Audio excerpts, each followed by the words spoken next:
तो question to का part भी पढ़ते हैं। क्वेश्चन टू का पार्ट भी कह रहा है, hence solve the equation 6x² plus 33x minus 10 is equal to 0। हमारी इक्वेशन देखो सेम ऊपर वाली है, 6x² प्लस 33x माइनस 10, और हैंस का मतलब है कि हम इसका फाइनल आंसर यूज करेंगे, यानी ये वाला। तो इसको एक दफा लिख लेते हैं यहाँ पे। आंसर था हमारा 6 ब्रैकेट x प्लस 11 ओवर 4 का whole square minus 443/8 is equal to 0। Again वही काम करना है जो अभी हमने ऊपर किया था। सबसे पहले ये -443/8 को दूसरी साइड पे भेजेंगे, तो ये हो जाएगा 6 ब्रैकेट x प्लस 11 ओवर 4 का whole square is equal to 443/8। अच्छा, फिर दूसरी चीज, यार अभी भी हम इस स्क्वायर को नहीं छेड़ सकते, क्यों? क्योंकि अभी हमारी इस पूरे ब्रैकेट के साथ ये टर्म मल्टीप्लाई हो रही है, तो इस 6 को हम इक्वेशन की दूसरी साइड पे भेजेंगे यहाँ पे डिवाइड होने के लिए। तो x प्लस 11/4 का होल स्क्वायर, और फिर ये जो हमारा क्वेश्चन है ना, ये जो हमारा फ्रैक्शन आ रहा है 443/8, इसको हमने डिवाइड करना है 6 से। तो वो मैं कैलकुलेटर में डायरेक्ट कर रहा हूँ, 443/6। तो इसका आपका आंसर आता है 443/48। ठीक है, इस पे कंफ्यूज नहीं होना, मैंने सिंपली यहाँ पे डायरेक्ट कैलकुलेटर में डिवाइड कर दिया है इस 6 को इस 443/8 से। ठीक है, अब हम इस स्क्वायर को हटा सकते हैं, और स्क्वायर हटाने के लिए हम हमेशा क्या करते हैं? स्क्वायर हटाने के लिए हम लोग अंडर रूट करते हैं। तो इस स्क्वायर से ये अंडर रूट कैंसिल हो जाएगा, इधर आपका बचेगा x+11/4, और 443/48 को जब अंडर रूट में पुट करेंगे तो आपका आंसर आ रहा होगा ±3.03795। कोशिश किया करो कि जो वैल्यूज तुम्हारी आगे जाके यूज हो रही हैं उन्हें ज़्यादा से ज़्यादा डेसिमल प्लेसेस में लिखो, ताकि तुम्हारा final answer near to accurate आ रहा हो।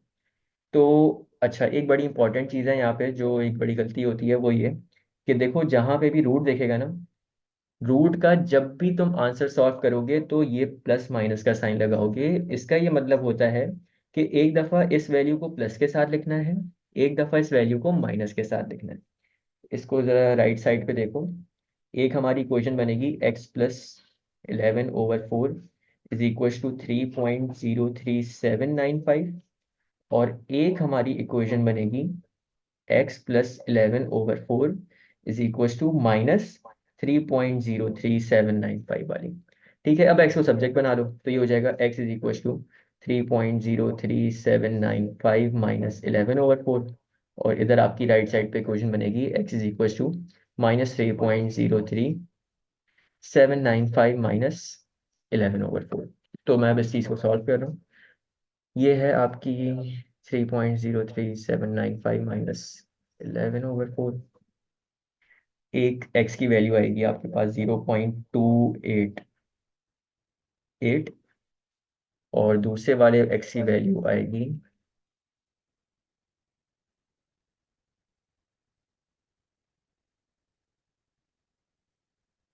5 -5.78। ये हमारा पूरा एक फुल क्वेश्चन यहाँ पे जाके खत्म होता है। और सॉल्व का मतलब होता है कि आप जिस भी इक्वेशन को सॉल्व कर रहे हो उसकी हाईएस्ट पावर देख लो वेरिएबल। तो यहाँ पे x की हाईएस्ट पावर 2 थी, इसका मतलब है दो आंसर आने थे। तो यहाँ पे एक बड़ी कॉमन गलती होती है, वो ये कि यहाँ पे हम सिर्फ और सिर्फ ये वाली वैल्यू लिखते हैं, +3.03795, और ये +11/4 को इधर ला के फिर इससे माइनस कर देते हैं, इससे आंसर एक आता है। लेकिन क्वाड्रेटिक इक्वेशन का मतलब ही ये कि आपके आंसर दो आने चाहिए।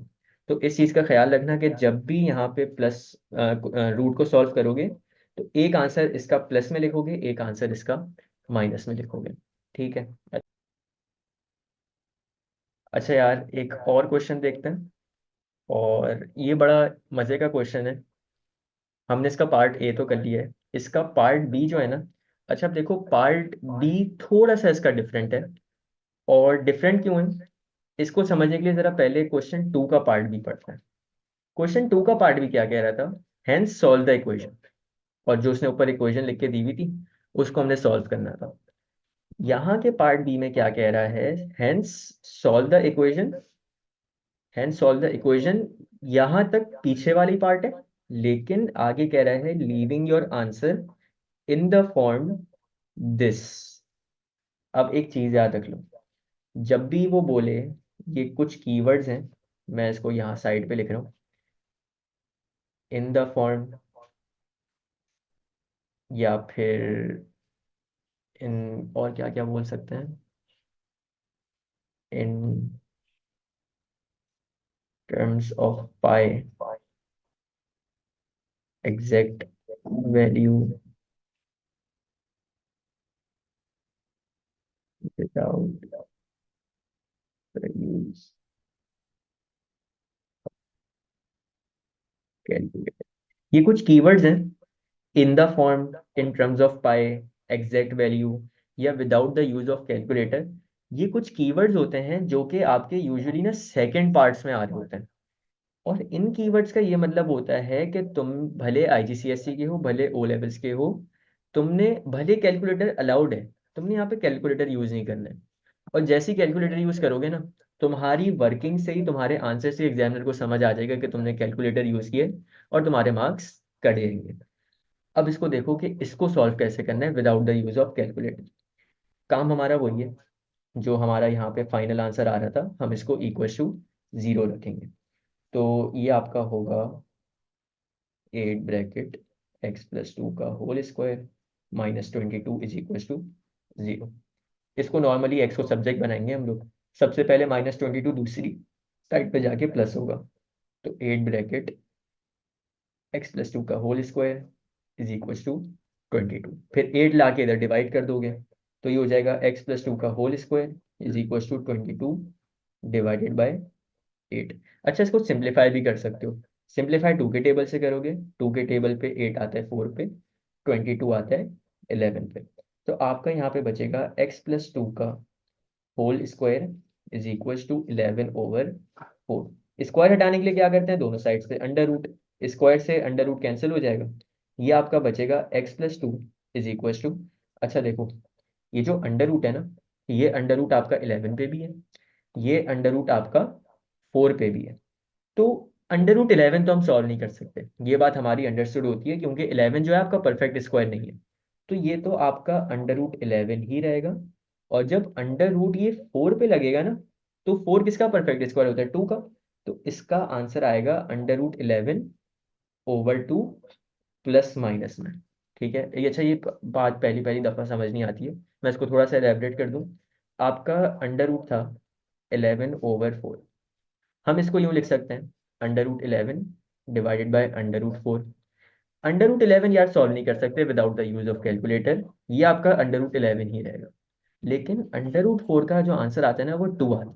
तो मैं ये वाला तुम लोग को आंसर लिख के दिया है यहाँ पे डायरेक्ट, कि ये वाला आंसर यूज होगा। और क्योंकि अंडर रूट को सॉल्व किए, तो एक आंसर प्लस में, एक आंसर माइनस में। अब सिंपली एक इक्वेशन हमारी बनेगी यहाँ पे x+2 is equal to under root 11/2, ठीक है। और एक इक्वेशन बनेगी आपकी x+2 is equal to -under root 11/2। अब यहाँ पे x को सब्जेक्ट बनाना है, ये +2 इधर जाके -2 होगा, ये +2 इधर जाके -2 होगा। तो x is equal to under root 11/2 और इधर भी आपका क्या होगा, x is equal to -under root 11/2 अभी यहाँ पे काम खत्म नहीं हुआ है। हमेशा क्या किया करोगे, एलसीएम लिया करोगे। एलसीएम लोगे तो यहाँ पे 2 के नीचे कुछ भी नहीं है, तो 1 होगा। यहाँ पे भी राइट साइड पे 2 के नीचे कुछ भी नहीं है, तो 1 होगा। इसको 2 बनाना है तो मल्टीप्लाई बाय 2, मल्टीप्लाई बाय 2। इसको भी 2 बनाना है तो मल्टीप्लाई बाय 2 और मल्टीप्लाई बाय 2। तो ये आपका बनेगा x is equal to under root 11 -4/2। और एक आपका बनेगा x is equal to -under root 11 -4/2। अब यहाँ पे तुमने ये करना है कि आंसर चेक करो अपना। आंसर जो था, उसने तुम्हें किस फॉर्म में देने को बोला था, -p plus minus under root 3 की फॉर्म में। इसको मैं यहाँ पे लिख रहा हूँ, ये आपका इस फॉर्म में देना है। यानी इस फॉर्म के हिसाब से हमारी जो पहले वैल्यू आएगी ना, हमारी जो पहले वैल्यू होगी, वो होगी विदाउट रूट वाली। तो हम यहाँ पे काम कर सकते हैं कि -4 को पहले लिख दें और उसको बाद में लिख दें। तो एक मिनट, ये नीचे ले आओ। ये हो जाएगा -4 प्लस √11 ओवर 2। ठीक है। और इधर अगर हम दूसरे को भी सॉल्व कर लें, अरेंज कर लें, तो ये हो जाएगा x = -4 माइनस √11 ओवर 2। ठीक है। तो इस तरह से अरेंज किया करोगे तुम लोग। यहाँ पे तुमने सबसे पहले विदाउट अंडर रूट वाली टर्म लिखनी थी और बाद में अंडर रूट वाली टर्म लिखनी थी। अच्छा, इस फॉर्म को थोड़ा सा फिक्स कर लो। ये फॉर्म के नीचे एक आर लगा दो। ठीक है, तो ये हमारी फॉर्म है -p plus minus √q over r। अब अगर तुम अपने आंसर्स को इस आंसर से कंपेयर करोगे ना, तो एग्जैक्टली सेम दिखने चाहिए। यहाँ पे आपका -p है, तो यहाँ पे आपका क्या है, -4 है। यहाँ पे आपका r है, तो यहाँ पे आपका क्या है, 2 है। और यहाँ पे आपका अंडर रूट के अंदर q है, तो यहाँ पे आपका अंडर रूट के अंदर 11 है। अच्छा यार, मुझे जरा तुम लोग बताओ चैट बॉक्स पे कि अगर मैं यहाँ पे तुम लोगों से इंडिविजुअल वैल्यूज पूछूं p, q और r की, तो क्या आंसर आएंगे? मुझे तीनों के जरा आंसर बताओ, p, q और r के।